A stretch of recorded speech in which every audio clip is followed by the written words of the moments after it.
Hello and welcome to Lovneesh sir की class. आज की ये शिक्षा निदेशालय राष्ट्रीय राजधानी क्षेत्र दिल्ली की वर्कशीट नंबर 21 जो कि कक्षा 10वीं के विद्यार्थियों के लिए है।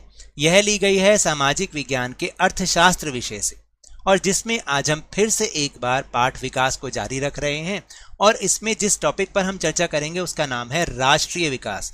जैसा कि आपको पता है पिछली वर्कशीट में हमने विकास के बारे में बात की कि हर व्यक्ति के लिए विकास के अपने अपने अलग लक्ष्य होते हैं।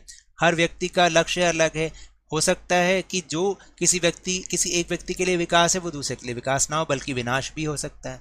इसी तरह से राष्ट्रीय विकास, जब हम राष्ट्रीय विकास की बात करते हैं तो उसमें सभी की ऐसी भावनाओं को लेना होता है जिसमें आम सहमति शामिल हो और जिससे देश का विकास हो। तो आज हम इसके बारे में ही बात कर रहे हैं। चलिए देखते हैं, एक बार बिना समय गवाए शुरुआत करते हैं मेरे साथ और समझने की कोशिश करते हैं। यदि व्यक्ति विकास के अलग अलग लक्ष्यों की तलाश करते हैं तो उनकी राष्ट्रीय विकास की धारणा भी भिन्न होने की संभावना है। यानी जब व्यक्ति के अपने अलग लक्ष्य हैं विकास के तो राष्ट्रीय विकास के प्रति उनकी धारणा भी अलग होगी, क्योंकि कोई व्यक्ति कुछ चाहता है अपने देश से, कोई व्यक्ति कुछ चाहता है। यह ध्यान रखना बहुत महत्वपूर्ण है कि अलग अलग व्यक्तियों के पास देश के विकास की अलग अलग और परस्पर विरोधी धारणाएं हो सकती हैं। यानी कि हर व्यक्ति के पास अपनी एक अलग धारणा हो सकती है देश के विकास के बारे में, जो कि एक दूसरे के विरोधी भी हो सकती हैं। फिर हम ऐसे संघर्षों को कैसे सुलझाते हैं? राष्ट्रीय विकास का अर्थ है ऐसे प्रश्नों के बारे में सोचना जैसे सभी के लिए उचित और न्यायपूर्ण मार्ग क्या होगा, चीज़ों को करने का इससे बेहतर तरीका क्या होगा। इस विचार से बड़ी संख्या में लोगों को या केवल एक छोटे समूह को लाभ हो। तो इन सब प्रश्नों का उत्तर जानने को ही हम राष्ट्रीय विकास कहते हैं।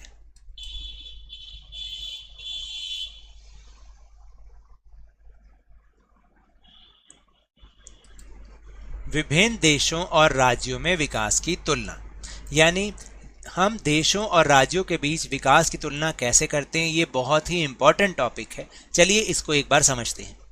देश की तुलना के लिए उनकी आय को सबसे महत्वपूर्ण विशेषताओं में से एक माना जाता है और यहाँ तक कि हम सब भी विकास केवल इसी को मानते हैं कि आज हमारा वेतन इतना है तो अगले साल अगर बढ़ जाता है तो हमने विकास किया। ऐसे ही देशों की तुलना करने के लिए भी हम उसकी आय को ही सबसे महत्वपूर्ण विशेषता मानते हैं।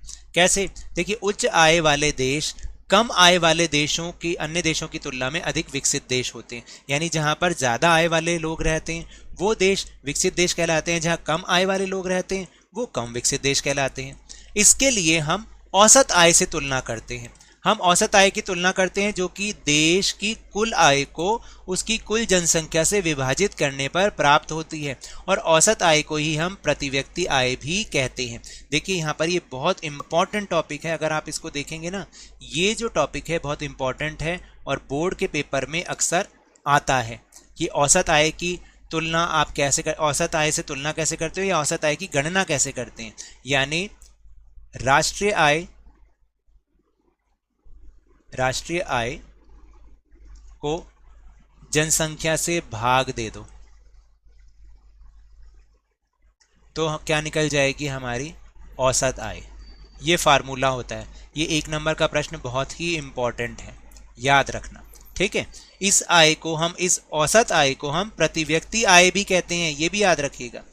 विश्व बैंक द्वारा लाई गई विश्व विकास रिपोर्टों में इस मानदंड का उपयोग देशों को वर्गीकृत करने में किया जाता है। देखिए, जैसे 2012 में प्रति व्यक्ति 12,616 अमेरिकी डॉलर और उससे अधिक की प्रति व्यक्ति आय वाले देश अमीर देश कहलाते हैं और जिनकी प्रति व्यक्ति आय 1035 अमेरिकी डॉलर या उससे कम है उन्हें कम आय वाले देश कहा जाता है।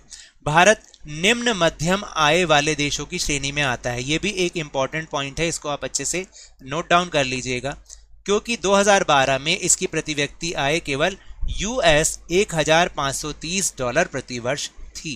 इसलिए भारत निम्न मध्यम आय वाले देशों की श्रेणी में आता है, याद रखिएगा। लेकिन ये तो एक पहलू होता है तुलना करने का। इसके अलावा भी बहुत सारे क्षेत्र होते हैं जिसमें हम देशों और राज्यों की तुलना कर सकते हैं।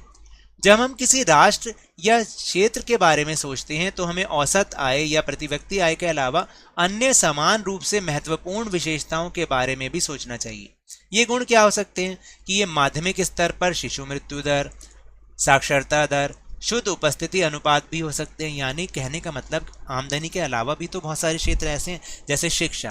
भाई शिक्षा के क्षेत्र में कोई देश कितना विकसित है या कम विकसित है, ऐसे ही स्वास्थ्य सेवाएं होता है। अब इसमें आय की तो कोई बात ही नहीं है, अगर स्वास्थ्य सेवाएं अच्छी है तो वहाँ के लोगों की आय भी अच्छी होगी, तो इसमें भी तुलना की जा सकती है। समझ में आई है आपको बात?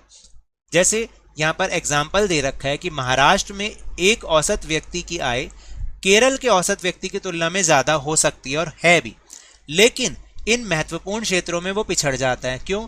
क्योंकि इसका कारण हो सकता है कि किसी के पास पैसा है, वह उन सभी वस्तुओं और सेवाओं को नहीं खरीद सकता जिसकी उसे अच्छी तरह जीने की आवश्यकता होती है। देखिए कई बार क्या होता है, पैसा ही सब कुछ नहीं होता, बल्कि उसके अलावा भी बहुत सारी चीजें ऐसी होती हैं जो पैसे से नहीं खरीदी जा सकती। ऐसी कौन सी चीजें हैं वो अभी हम आगे आपको डिस्कस करेंगे।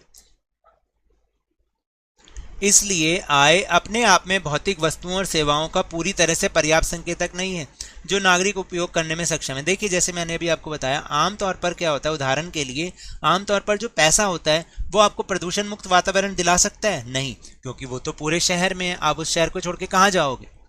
मिलावट रहित दवाएं दिलवा सकता है? जब आपके शहर में वही दवाएं मिल रही हैं तो आपके पास पैसा होने के बावजूद भी आपको वही दवाएं खरीदनी पड़ेंगी जो नकली होंगी या कैसे मिलावटी होंगी। तो ये कुछ चीजें, या संक्रामक रोगों से सुरक्षा, आपके पास पैसा बहुत है, जैसे देखिए क्या आप कोरोना से बच पा रहे हैं पैसा होने के बावजूद? नहीं ना। तो कई सारी चीजें ऐसी भी होती हैं जो कि पैसे से नहीं खरीदी जा सकती। इसलिए आय के अलावा बहुत सारी चीजें ऐसी भी हैं जिसमें विकास होना बहुत जरूरी है। चीजें भी आपस में जुड़ी हुई हैं। केरल में शिशु मृत्यु दर कम है क्योंकि इसमें बुनियादी स्वास्थ्य और शैक्षिक सुविधाओं का पर्याप्त प्रावधान है। यानी वहां पर स्वास्थ्य और शैक्षिक सुविधाएं अच्छी हैं, इसलिए वहां पर शिशु मृत्यु दर कम है। इसी तरह ऐसे राज्यों के लोगों का स्वास्थ्य और पोषण स्तर भी बेहतर होगा जहां सार्वजनिक वितरण प्रणाली यानी कि पीडीएस अच्छी तरह काम करती है। जैसे राशन की दुकानें होती है ना, अगर लोगों को सही ढंग से भोजन मिले, राशन मिले, तो उनका स्वास्थ्य भी अच्छा रहेगा। तो हर चीज किसी न किसी दूसरी चीज से जुड़ी हुई होती है। फिर यहाँ पर कुछ शब्द आए थे जैसे शिशु मृत्यु दर। इसको हम, ये होता क्या है, देखिए किसी विशेष वर्ष में पैदा हुए 100 जीवित बच्चों के अनुपात के रूप में 1 वर्ष की आयु से पहले मरने वाले बच्चों की संख्या, इसको हम शिशु मृत्यु दर कहते हैं। यानी प्रति 100 जीवित बच्चों में 1 वर्ष की आयु से पहले मरने वाले बच्चों की संख्या जो होती है उसे हम शिशु मृत्यु दर कहते हैं। फिर साक्षरता दर क्या होती है? साक्षरता दर 7 वर्ष या उससे अधिक आयु वर्ग में साक्षर जनसंख्या के अनुपात को मापती है। यानी कहने का मतलब है, वैसे तो अभी वो 6 वर्ष हो चुका है, यहाँ पे 7 वर्ष लिखा है लेकिन वो 6 वर्ष हो चुका है। यानी 6 वर्ष और या उससे ज्यादा जितने लोग साक्षर होते हैं इसको हम साक्षरता दर कहते हैं।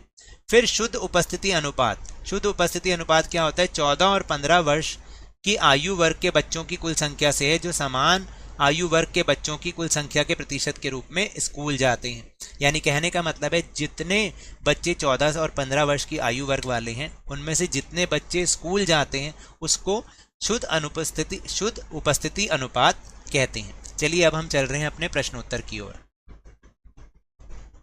पहला प्रश्न है कि हमने देखा कि अपने देश के विकास के लिए अलग अलग लोगों की अलग अलग धारणाएं होती हैं। आपके अनुसार आपके देश के विकास के लक्ष्य क्या होने चाहिए? उनमें से किसी 3 का उल्लेख कीजिए। यानी आपके हिसाब से देश के विकास के लक्ष्य क्या हो सकते हैं? देखिए मेरे हिसाब से तो ये है कि जैसे देश में सभी लोगों को रोजगार मिले, अमीरों तथा गरीबों के बीच का जो अंतर है बहुत ज़्यादा है वो कम हो, इससे भी देश का विकास होगा। और देश में महिला सशक्तिकरण पर बल दिया जाए, यानी महिलाओं को आगे बढ़ाया जाए, हर क्षेत्र में आगे बढ़ाया जाए, इससे भी देश का विकास होगा। तो मेरे हिसाब से तो देश के विकास के ये लक्ष्य होने चाहिए। फिर दूसरा प्रश्न है कि क्या प्रति व्यक्ति आय विभिन्न देशों या राज्यों में विकास की तुलना करने का एकमात्र साधन है? अन्य कौन से साधन है जिनका उपयोग किया जा सकता है? तो देखिए अभी अभी हमने तो बहुत अच्छे से डिस्कस भी किया कि नहीं, प्रति व्यक्ति आय ही विभिन्न देशों या राज्यों में विकास की तुलना करने का एकमात्र साधन नहीं है, बल्कि इसके अतिरिक्त और किस में तुलना कर सकते हैं? शिक्षा, स्वास्थ्य सेवाएं, शिशु मृत्यु दर, साक्षरता दर, शुद्ध उपस्थिति अनुपात जैसे क्षेत्रों में विभिन्न देशों या राज्यों में विकास की तुलना आदि भी, ये भी हैं साधन हैं जिनका उपयोग हम कर सकते हैं तुलना करने के लिए। फिर तीसरा प्रश्न है कि आपके अनुसार ऐसी कौन सी चीजें हैं जो रुपया विशेष रूप से उस स्थान पर नहीं खरीद सकता जहां आप रहते हैं। ये चीजें विकास के लिए कैसे जरूरी हैं, यानी ऐसी कौन सी चीजें हैं जिन्हें पैसा भी नहीं खरीद सकता लेकिन वो विकास के लिए जरूरी हैं। देखिए, आमतौर पर पैसा प्रदूषण मुक्त वातावरण, जैसे मैंने समझाया, मिलावट रहित दवाएं और संक्रामक रोगों से सुरक्षा नहीं खरीद सकता पैसा। ये चीजें भी विकास के लिए उतनी ही जरूरी हैं जितना कि प्रति व्यक्ति आय में वृद्धि और देश का आर्थिक विकास, यानी इन पर भी सबको ध्यान देना चाहिए। फिर चौथा प्रश्न है कि आपको क्या लगता है कि एक कुशल सार्वजनिक वितरण प्रणाली यानी पीडीएस वाले राज्य में लोगों का स्वास्थ्य और पोषण बेहतर क्यों है? ऐसे ही एक राज्य का उदाहरण दीजिए। देखिए, केरल में शिशु मृत्यु दर कम है क्योंकि इसमें बुनियादी स्वास्थ्य और शैक्षिक सुविधाओं का पर्याप्त प्रावधान है, यानी क्योंकि यहाँ पर शैक्षिक और स्वास्थ्य सेवाएं अच्छी हैं इसलिए शिशु मृत्यु दर कम है। इसी तरह यहाँ के लोगों का स्वास्थ्य और पोषण स्तर भी बहुत बेहतर है क्योंकि यहाँ पर सार्वजनिक वितरण प्रणाली जो कि पीडीएस जिसको हम बोलते हैं पब्लिक डिस्ट्रीब्यूशन सिस्टम, वो अच्छी तरह से काम करती है। लोगों को अच्छे से राशन मिलता है, भोजन मिलता है, तो लोगों का स्वास्थ्य और पोषण स्तर भी बेहतर होता है। तो इसके साथ एक ज़रूरी इन्फॉर्मेशन, हमने टेलीग्राम पर भी लवनीश सर की क्लास नाम का एक चैनल खोला है जिसका लिंक मैंने डिस्क्रिप्शन बॉक्स में डाला है। आप उस लिंक को ज्वाइन करके उस ग्रुप से जुड़ सकते हैं और वहां पर इस वीडियो के लिंक और दूसरे लिंक आपको आसानी से मिल जाएंगे, जिससे आपको YouTube पे सर्च नहीं करना पड़ेगा बल्कि आप उसके थ्रू YouTube पर जा सकते हैं। तो ये तो थी आज की वर्कशीट। अगर मेरे इस तरह समझाने से अब आपको समझ में आने लगा है तो इस चैनल और वीडियो को बहुत लाइक दीजिए, शेयर कीजिए, सब्सक्राइब कीजिए और अपने ही इस चैनल लवनीश सर की क्लास के सब्सक्राइबर्स को 50K यानी 50,000 तक पहुंचा दीजिए। लेकिन याद रखिएगा, घर से बाहर निकलते समय मास्क अवश्य लगाएं।